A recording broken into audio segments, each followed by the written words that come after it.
Setelah pemerintah membuat Satgas Anti Premanisme, polisi bergerak untuk menangkap sejumlah pelaku aksi premanisme. Kapolri memastikan akan menindak tegas setiap aksi premanisme sejalan dengan arahan Presiden Prabowo Subianto yang menilai aksi premanisme perlu ditindak tegas karena mengganggu iklim investasi. Kita bahas langkah tegas pemerintah terhadap aksi premanisme bersama sejumlah narasumber, yakni Koordinator Tim Advokat Penegak Hukum Anti Premanisme atau Tumpas Saur Siagian, dan juga ada Ketua Bidang Ketenagakerjaan Apindo, Bob Azam. Bapak-bapak selamat petang. Selamat petang Mas Dipo. Selamat petang. Selamat petang Mas Pak Agam, Pak Ajam. Siap. Selamat petang. Saya ingin Bang ke Saur. Bang Saur terlebih dahulu. Bang Saur, kita tahu bahwa sebelumnya Mensesnek menyebut Presiden resah dengan aksi premanisme yang mengganggu iklim investasi. Tanggapan Anda? Clear ya, jadi Presiden sudah jelas, bahkan sudah langsung memerintahkan kepada Kapolri, bahkan di atas itu juga Menteri Koordinator Politik juga sudah membentuk Satgas. Nah, kita mengapresiasi Mas Dipo, ternyata Satgas ini sudah berjalan di berbagai daerah. Kita sudah melihat cukup banyak yang segera sudah ditangkap dengan operasi ini.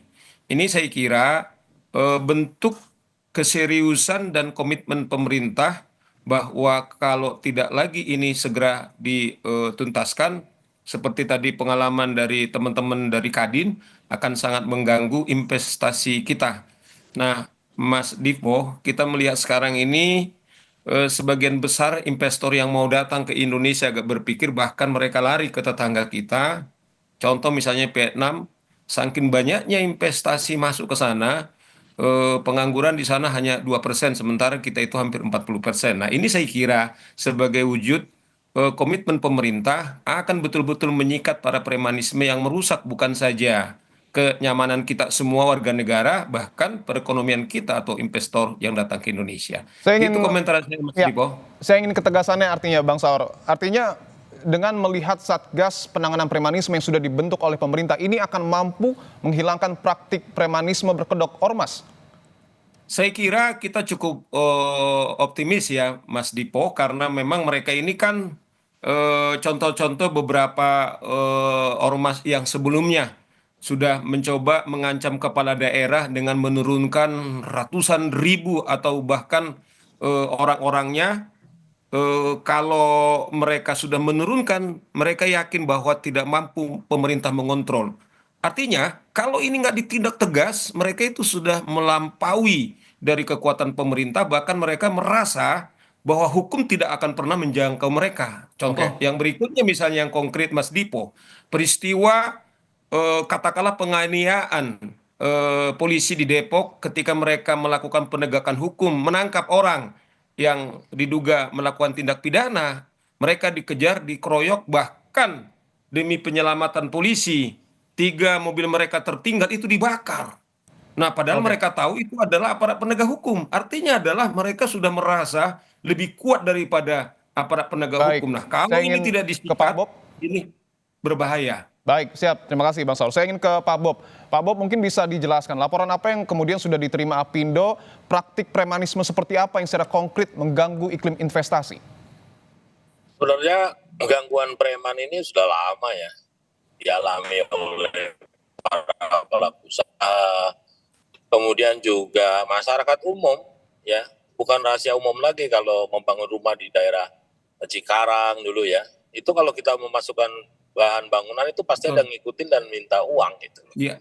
Nah, cuma persoalannya sekarang eskalasinya tuh mengkhawatirkan. Mereka sudah berani sekarang bahkan tidak hanya instansi swasta, tapi instansi pemerintah pun diminta gitu loh. Ya. Bahkan sekarang tercatat ada 500.000 ya orang yang ada di ormasnya. Ini tentunya meresahkan bagi dunia usaha, dan kita sudah laporkan ke Kepala BKPM ya, Pak Rosan beberapa waktu yang lalu, agar segera diambil tindakan tegas ya, berupa tidak hanya penegakan ketertiban umum tapi juga penegakan hukum. Nah, biasanya kan diambil, dicomot, habis itu dilepas lagi gitu loh. Iya, ya, betul. Nah, penegakan hukumnya ini yang sebenarnya kita harapkan ke depan. Kemudian yang kedua, harus dicari juga akar permasalahannya gitu loh. Tadi Bang Saur kan bilang kalau misalnya ada preman itu akan investasi terhalang mengakibatkan pengangguran. Mungkin saja preman ini karena pengangguran yang bertambah. Nah, jadi Oke. kita juga harus lihat ya, jangan sampai akar masalahnya kita tidak tangani ya, sehingga nanti penyelesaiannya hit and run. Jadi begitu ada satgas turun, satgas nggak ada naik lagi gitu loh. Nah, Oke. jadi itu yang harus dicari akar permasalahannya. Saya sih berharap pemerintah daerah ikut turun tangan, memetakan di daerah masing-masing dan dicari akar persoalannya seperti apa. Oke. Pasti mereka itu pengangguran, udah hampir pastilah. Ya. Oke, artinya yang dirasakan oleh Apindo selama ini, penanganan pemerintah terhadap kasus premanisme yang kemudian mengganggu iklim investasi ini seperti apa? Belum terlalu baik? Ya sebenarnya ya itu yang saya sampaikan, eskalasi ya, terjadi Oke. peningkatan ya yang Ya. luar biasa dan meresahkan ya. Itu yang kita lihat ya, itu yang kita juga laporkan kepada pemerintah. Ya. Tapi dari Pak Bob sendiri pernah mengalami kasus premanisme Pak yang Bapak alami Pak selaku pengusaha? Pernah. Apa tuh Pak? Boleh diceritain Pak? Ya meminta uang, Oke. ya kemudian juga minta ada rekrutmen khusus, ya. Kemudian juga minta menjadi supplier, ya. Itu kita udah kenyang lah yang seperti itu gitu loh. Dan Tapi ini melakukan mengatasnamakan ormas, Pak Bob? jelas, ya. Oke. Dan bahkan mereka berani loh memasang spanduk di pagar-pagar pabrik kita, ya. Berapa Jadi yang nanti diminta Pak Bob nanti dari ditandain pelaku? itu perusahaan-perusahaan yang kolaborasi sama yang tidak kooperatif itu ditandain sama mereka. Beragam ya, kalau mintanya beragam. Kisarannya berapa? Ya macam-macam lah. Misalnya ya dia Ya. ingin jadi supplier, gimana kita menilainya tuh kalau pengen jadi supplier. Ya, Oke. kemudian dia memasukkan tenaga kerja, ya setiap tenaga kerja yang masuk itu dikutip, itu bagaimana kita menghitungnya gitu loh. Itu Oke. kan tidak ternilai lagi. Ya, yang paling parah kan sebenarnya mencederai rasa aman. Itu Ini kita kira-kira kalau dinominalkan Pak Bob, ratusan juta atau mungkin miliaran? wah nggak bisa lah Mas, itu kan udah rasa aman itu gimana sih kita menilainya Oke. gitu loh ya. Oke, siap. Saya ingin ke Bang Saur lagi. Bang Saur, sebelumnya Mendagri menyebutkan bahwa ketika ada ormas yang melakukan aksi premanisme ini izinnya akan dicabut. Sudahkah sanksi itu cukup atau perlu sanksi yang lain? Sebenarnya memang di Undang-Undang Ormas, Mas Dipo, sudah terang benderang sebenarnya bahwa ada dua tindakan yang bisa dilakukan kalau ada gangguan premanisme ini. Premanisme kalau mungkin Mas Dipo tanya yang ada atau terdaftar. Jelas memang di sana kalau ormas yang telah berbentuk badan hukum mengganggu keamanan ketertiban itu bisa diberi sanksi administratif, mulai Oke. dari teguran sama dengan pencabutan atau pembekuan. Satu itu. Kedua, juga pidana sangat terang benderang di sana, Mas Dipo, bahwa kalau ada dugaan ancaman eh, atau melakukan kekerasan atau bertindak seperti aparat penegak hukum, misalnya menyegel atau seperti tadi Pak Bob tiba-tiba membuat spanduk di properti yang tidak miliknya sendiri. Nah, itu kan sudah melakukan pelanggaran-pelanggaran hukum. Nah, problemnya selama ini adalah Mas Dipo, pemerintah tidak tegas untuk Oke. menerapkan undang-undang ini. Ya, contoh-contoh misalnya yang kita sudah sebut, ada yang bahkan mengeksekusi sepihak. Terlepas alasannya dia benar, tidak ada. Kemudian ormas bisa kemudian atas nama putusan pengadilan dia bertindak seperti aparat penegak hukum. Itu sudah jelas harus dipidana.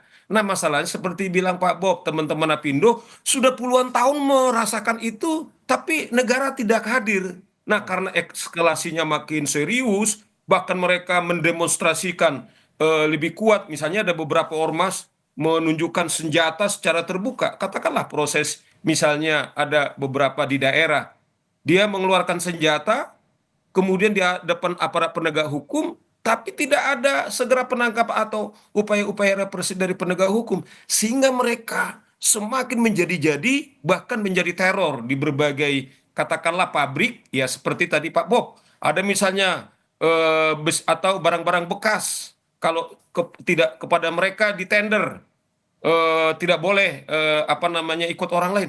Nah, ini kan sudah berbahaya, sudah masuk ke jantung daripada perusahaan itu sendiri, korporasi itu sendiri. Ya, Nah, ini juga kita minta kepada aparat penegak hukum supaya mewanti-wanti ini sehingga investor-investor itu ya. bebas melakukan upayanya. Karena kan sederhana saja investor. Dia investasi atau modal kecil dapat keuntungan, tapi kalau sebagian modal itu untuk membiayai ormas dari berbagai katakanlah level berganti-bergantian, Oke, nah semua modal difokuskan untuk membayar ormas ini gitu loh. Jadi baik. kita nggak bisa produk kita kompetitif gitu loh Mas Dipo. Baik, saya ingin ke Pak Bob. Pak Bob, kalau melihat eskalasi aksi premanisme yang kemudian belakangan meningkat, wilayah mana saja Pak yang paling rawan aksi premanisme terhadap pelaku investasi ataupun pelaku usaha? Ya terutama daerah-daerah sentra industri ya. Oke, Kawasan-kawasan industri yang mestinya kawasan itu steril ya. Kawasan yang aman ya. Dari tindakan-tindakan yang seperti itu ternodai, tercederai gitu loh. Ya. oke, Nah, kita lihat kemudian juga kantor-kantor, termasuk kantor pemerintahan sekarang, itu nggak luput dari tindakan preman gitu loh. Surprise ya bagi saya sekarang, ada satu dinas pemerintahan di satu kabupaten, itu dimintain sama preman, THR gitu loh. Dulu Gila tuh nggak coba. pernah terjadi gitu loh. Iya, belum pernah Sekarang terjadi. kok terjadi gitu loh. Ya, ini oke. mengkhawatirkan eskalasinya, betul-betul. Oke, artinya yang harus digarisbawahi adalah ketegasan pemerintah dan juga aparat penegak hukum. Kita tahu di Subang ada pembangunan industri yang kemudian terganggu, Pak Bob. Ketika memang sudah diamankan oleh polisi, ini sudah cukup membangun kepercayaan investor? Sebenarnya persoalannya kan kita harus lihat ya akar permasalahannya ya. Bagaimana tidak hanya dari segi keamanan, tapi juga bagaimana hubungan dengan masyarakat sekitar ya. Eh, Bagaimana interaksi ya antara perusahaan dengan pemerintah daerah, kemudian juga stakeholder yang ada di situ, termasuk aparat keamanan, Oke, termasuk juga pemuka-pemuka masyarakat yang ada di situ ya. Nah, itu yang mungkin ya ada masalah-masalah sosial yang terjadi ya. Biasanya kan ada masalah-masalah sosial tuh kalau di industri ya. Jadi industrinya aktif, tapi masyarakat sekitarnya mungkin mereka banyak pengangguran ya. ya. Nah, sedangkan untuk diserap juga mungkin terbatas penyerapan tenaga kerjanya ya. Itu juga kalau tesnya diterima. Kalau tesnya nggak diterima bagaimana ya. Nah, jadi itu yang sering terjadi konflik-konflik yang ada. Dan dulu kita juga menghadapi pemerintah daerah juga. Pemerintah daerah menghadapi itu shortcut aja. Ada Baik. kewajiban untuk menerima putra daerah. Itu dulu kita juga alami yang seperti itu gitu loh. Ya. Oke, artinya Satgas dari penanganan premanisme ini betul-betul harus secara tegas menindak para pelaku premanisme Bukan maupun hanya ormas. Satgas aja Mas Dipo, Betul, bukan baik, hanya siap. Satgas aja, tapi akar masalahnya Baik. harus dicari. Akar masalah harus Pengangguran, dicari oleh kemudian pemerintah. ekonomi, dan lain sebagainya. Baik, siap. Terima kasih banyak Ketua Bidang Ketenagakerjaan Apindo, Pak Bob Azam, dan juga ada Bang Saur Siagian, Koordinator Tumpas atas waktunya. Sehat-sehat selalu, Bapak-Bapak.